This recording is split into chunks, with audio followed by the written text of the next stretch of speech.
ऋषिमुनियों की पावन धरती, देश धर्म का नाता है। कहते सारे लोग यही है, वो हमारी माता है। जाग उठो ओ भारतवासी, जाग उठो ओ भारतवासी, गौ पर छुरियां चलती हैं। बंद करो गौ माँ की हत्या, सारी जनता कहती है। बंद करो गौ माँ की हत्या, सारी जनता कहती है।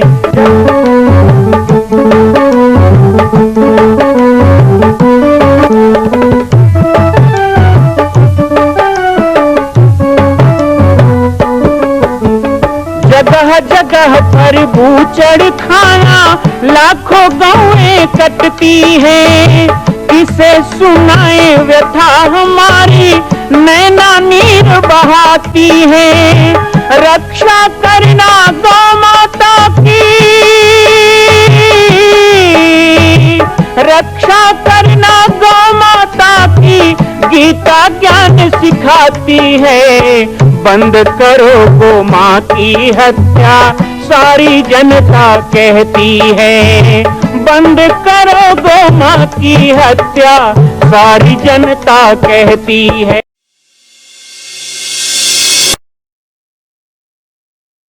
जय श्री राम, जय गो माता, जय गोपाल। आज सर्वसिद्ध शक्तिपीठ श्री जामड़ी पाटेश्वर धाम से मुझे आप सबके सम्मुख कुछ विषय रखने के लिए आना पड़ा। जैसा कि आप सभी जानते हैं कि पूरे विश्व में भगवान राम के लाखों मंदिर हैं, और छत्तीसगढ़ में जिसने जन्म लिया, ऐसी गौरवमयी छत्तीसगढ़ की बेटी माता कौशल्या का एक भी कोई विशाल मंदिर नहीं है। ये 15 वर्षों से श्री जामड़ी पाटेश्वर धाम, जिला बालोद, छत्तीसगढ़ में मां कौशल्या का मंदिर बन रहा है।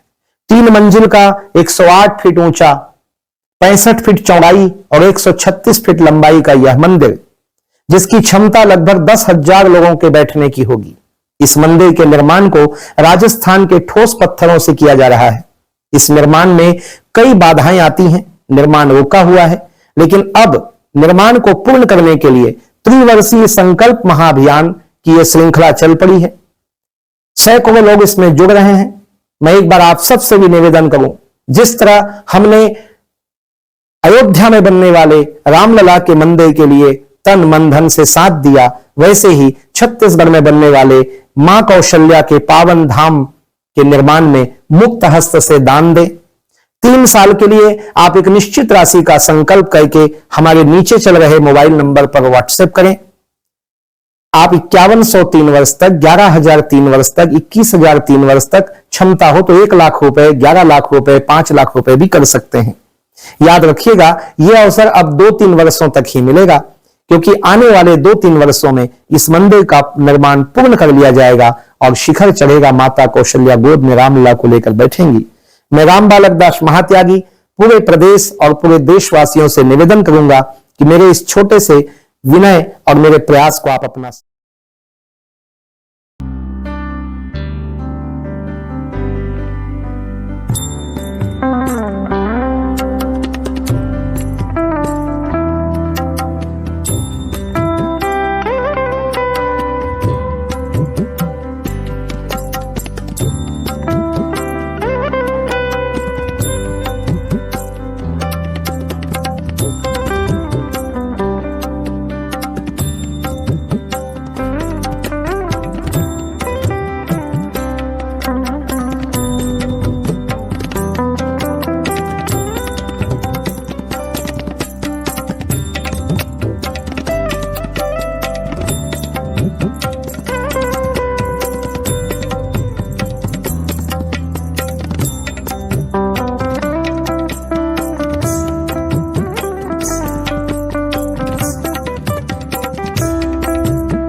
सर्वेश्वरी अखिलेश्वरी त्रिभुवन की माता साक्षात विराजमान गो माता के श्री चरणों में नमन करता हूँ, प्रणाम करता हूँ।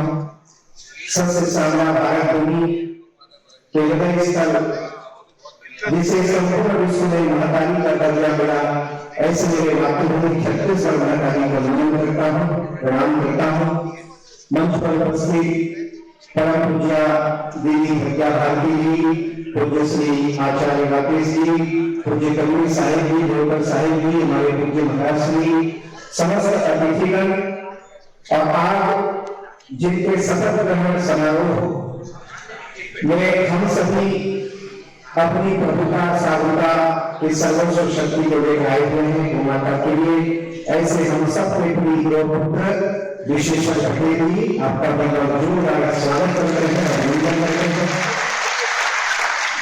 समस्त छत्तीसगढ़ में गो माता के लिए संघर्षरत, सेवारत, समर्पण युक्त कार्य करने वाले गौशाला समितियों के सभी अध्यक्षगण, सदस्यगण, पदाधिकारीगण, संतगण, हमारी मातृशक्ति माताएं और समस्त गौ सेवा आयोग के यहाँ पर उपस्थित शास्त्री पदों पर गए हमारे पदाधिकारीगण, संगठन और संस्थाओं से जुड़े हुए हमारे विभिन्न क्षेत्रों में कार्य करने वाले, गौ सेवा क्षेत्र में बड़ी महत्वपूर्ण भूमिका निभाने वाले हमारे यहाँ पर उपस्थित मंत्री राम जी कंवर, हमारे भगवान साहिब जी और राम प्रताप जी अकेले आए हैं, सभी मित्र हैं। ये सब जो मित्र हैं मेरे गौरक्षा के कार्य में साथ देने वाले मित्र हैं, इन सब का भी मैं आज यहाँ पर स्वागत करता हूँ, अभिनंदन करता हूँ।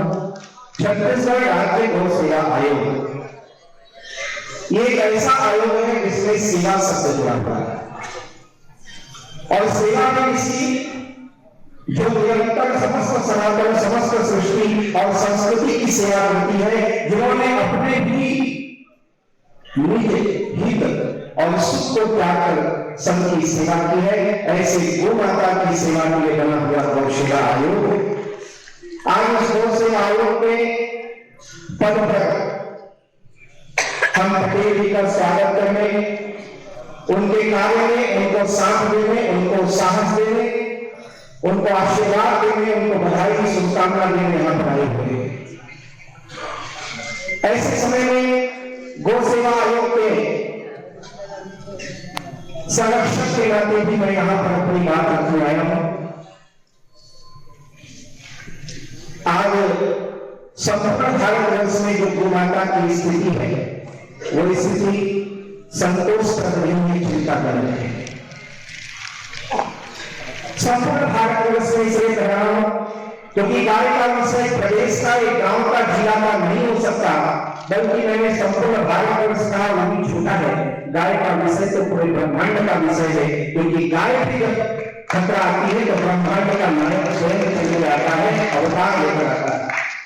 गाय की रक्षा के लिए रामकृष्ण का अवतार हुआ, विप्रभेद संगीत ही नमो जाता है। इसलिए गाय का विषय एक गांव का, घर का नहीं, संपूर्ण विश्व का, ब्रह्मांड का है। गाय के ही क्रंदन से दुखी होकर भगवान अवतार लेते हैं और गाय के अत्याचार करने वालों का संहार वो किसी दूसरे से नहीं, स्वयं आकर करते हैं। ये गाय के प्रति करुणा करना निधान के लिए।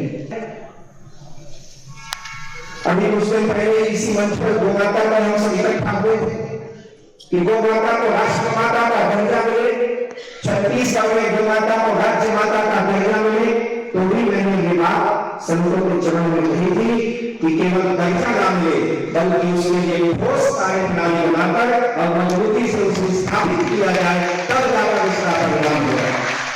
किसी राजनीतिक स्वार्थ के लिए या किसी निजी हित के लिए कोई व्यक्ति यदि गाय को किसी तरह को स्वीकार नहीं है, गाय को जो दर्जा भगवान कृष्ण ने दिया, जो राम ने दिया, वो मिलना चाहिए, तभी हम संतुष्ट हो सकते हैं, तभी हम उसके कार्य को पूरा करेंगे।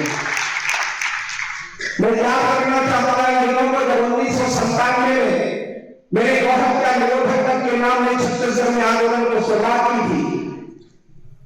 यहाँ पर प्रगतिया पड़का, छुईकटार, खड़ागढ़, छुरिया चौकी क्षेत्र के लिए बहुत से उस समय साथ में काम करने वाले लोग यहाँ पर हैं। हमने कई बार कोर्ट का भी मुंह देखा, कई बार केस हुए, जेल भी जाना पड़ा और उस समय जब तत्कालीन कांग्रेस की सरकार मध्य प्रदेश में थी तो कई प्रकार के हमारे ऊपर कार्रवाइयां हुई, लेकिन हम लोगों ने छापामार तरीके से शिवाजी को आदर्श मानकर चोरी छिपे गायों को बचाना, गौशालाओं में लाना और कई इलाकों को आग लगाने का भी काम किया, कई प्रकार के काम किए। हमारा सौभाग्य रहा कि गौ माता की कृपा से छत्तीसगढ़ राज्य बना और छत्तीसगढ़ राज्य बनने के बाद यहाँ गौशाला का गठन हुआ। याद करना चाहूंगा प्रथम गौशाला के अध्यक्ष श्री धवल मीरान जी को छत्तीसगढ़ के माटी सपूत कार्य प्रारंभ हुआ, गौशालाओं को अनुदान मिलना प्रारंभ हुआ। उसके पश्चात जब डॉक्टर रमन सिंह जी की सरकार आई तो बड़ी सहजता और आध्यात्मिकता के साथ गौ माता के प्रति संवेदना के साथ समर्पण और सेवा के भाव के साथ गौ सेवा को और उत्कृष्ट किया गया और गौ सेवा आयोग के कार्यों में बढ़ोतरी करते हुए अनुदान की भी राशि निश्चित की गई। मैं अच्छी तरह से जानता हूं कि यहाँ पर बहुत से गौशाला समिति के हमारे भाई बहन बंधु आए हैं और मेरे प्रति बड़ी आशा से उनकी नजरें टिकी हुई है कि हमारी बात यदि आज कोई यहाँ रखेंगे तो वो संत राम बालक लाल जी रखेंगे और वो रखेंगे तो हम सब तृप्त हो जाएंगे। आप सबकी आवाज मैं जरूर पहुंचाना चाहूंगा।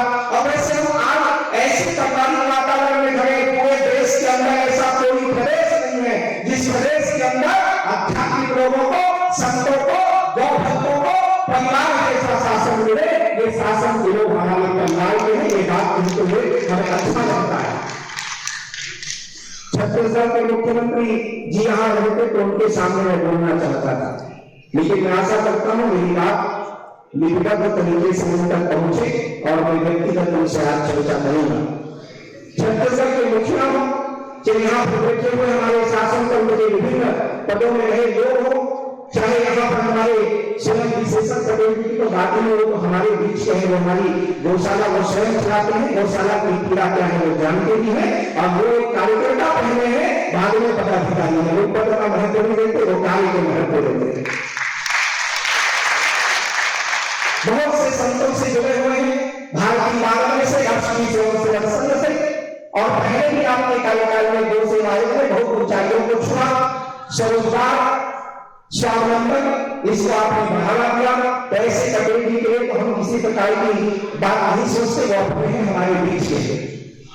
लेकिन ये कहना चाहूंगा कि छत्तीसगढ़ गौ सेवा आयोग के द्वारा जब धान खरीदी केंद्रों या मंडी बोर्ड के कुछ अंश को निकालकर अनुदान की राशि बनाई गई तो उस बैठक में भी था, उस बैठक में था, वो कार्यकाल में मेरा नाम रहा और कई बार हमने इसके लिए कई मंत्रियों के साथ बैठकें की है और उन लोगों के साथ गौ सेवा आयोग के भवन में भी आप लोगों के साथ भी कई बैठकों में सम्मिलित हुआ।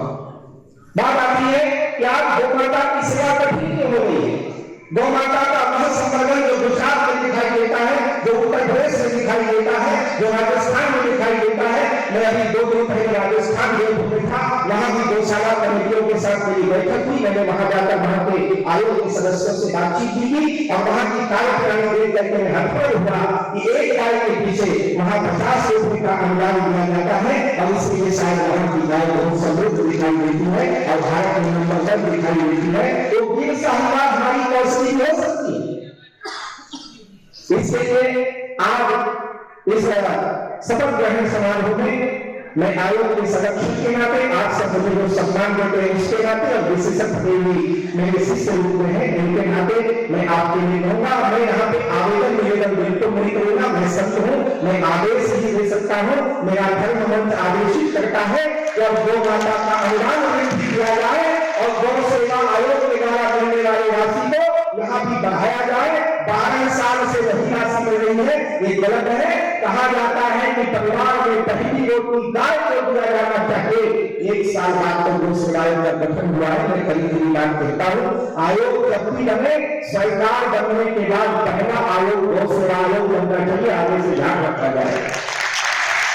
गाय की सेवा पहले हो, जिस घर में वहां भगवान बसते हैं, गाय की सेवा सबसे पहले जो सरकार, वो सरकार भी भगवान का ही होगा। इसमें भगवान की सरकार बने गौ सेवा आयोग का गठन हो चुका है। आज से प्रधान हमारे प्रतिनिधि संभाल रहे हैं, मुख्यमंत्री जी आएंगे, अपना वक्तव्य रखेंगे। बहुत से वक्ता है उनको भी बोलना है। मैं केवल इतना ही कहना चाहता हूँ कि आज से ही त्वरित निर्णय लेते हुए, विलंब न करते हुए समस्त गौशालाओं को पूर्ण संरक्षण, वहां शेड के निर्माण में जो कमी है, जो संसाधन है, उसे पूर्ण किया जाए। गौ माता के चलने के लिए जगह की व्यवस्था है वो किया जाए। प्रदेश में बहुत से गौठान खाली पड़े हैं, उन्हें गौशालाओं को लेकर जगह बनाया जाए, जगह का पैदावार बढ़ाया जाए, गौ माता के चारण का अतिक्रमण हटाया जाए। और सबसे बड़ी बात जो तुरंत निर्णय लेने की है, हम संतों का सम्मान किया गया है। देखो हमें तो माला मिला है, लेकिन गौशालाओं को जल्द से जल्दी माल मिले, अनुदान मिले तो सब कुछ माला माल हो जाएगा। यही कहते हुए अपनी वाणी को विराम दूंगा और इतना ही कहना चाहूंगा कि समाज को लेकर, संत को लेकर, शासन को लेकर एक ऐसा तीन धारा से संगम युक्त कार्य योजना बनानी चाहिए। हम जब भी चाहे आने को तैयार है, बैठने को तैयार है। माननीय मुख्यमंत्री जी के शपथ ग्रहण में मुझे बुलाया गया, लेकिन वहां भी मैं नहीं गया था। लेकिन ये गौ सेवा आयोग का शपथ ग्रहण है, ये गौ माता का विषय है, इसलिए मैं यहाँ पे आया। गाय के कारण कहीं भी जाने को तैयार है, बस अवसर करा दीजिए कि कभी सड़कों में आना पड़े, अवसर दीजिए कि सदा हम भवनों में आए, संसद में आए, विधानसभा में आए। गौ माता को हम कहीं भी जाएंगे, राजनीति से धर्मनीति का कार्य करते हुए आपके साथ बैठने को तैयार है। आप बैठक बुलाइए, हम सब मिलकर कार्य करें। गौ सेवा आयोग का विस्तार करने की जरूरत, मेरा सुझाव मैंने देने साथ कि केवल गौ सेवा आयोग में 5 सदस्य का बनाना, मुख्यमंत्री जी को बैठक बना दिया है, सौंप देंगे। हर जिला में सदस्य हो, 33 जिला है, कोई बहुत बड़ी बात नहीं है। हमारे यहाँ सदस्य की संख्या बढ़ाई जाए, कार्य बढ़ाई जाए और समस्त गौशाला समिति के एक लोगों को कार्य करने के रूप में लिया जाए, ताकि हर बैठक में ये आगे अपना बात बता सके। ये हमें सुझाव देना चाहेंगे। और अंत में मैं कहूंगा कि न केवल मुंह से जयकारा कीजिए, न केवल गौ रक्षा का नारा दीजिए, अरे दूध जिसका पिया उसे भरपूर चारा दीजिए और ये सड़कों में फूलती गौ माता को सहारा दीजिए। अहिंसा का बुलंद सितारा कीजिए, तो कहीं ना कहीं गौ माता राज्य माता भी होगी, गौ माता राष्ट्र माता भी होगी। समस्त गौ सेवकों का सम्मान, हमारे विशेष प्रतिनिधि का विशेष आशीर्वाद देते हुए सम्मान, सभी संतों को प्रणाम करते हुए अपने वाणी को विराम दूंगा। लेकिन बात ऐसे खत्म नहीं होगी। एक बार बड़ा मुठिया बांधिएगा, दोनों भुजाएं खड़ी करिएगा, जोरदार से घोष होना चाहिए, बोलिए गौ माता की जय। वंदे, आप कहेंगे भेंट मातरम, वंदे वंदे, जय जय श्री राम।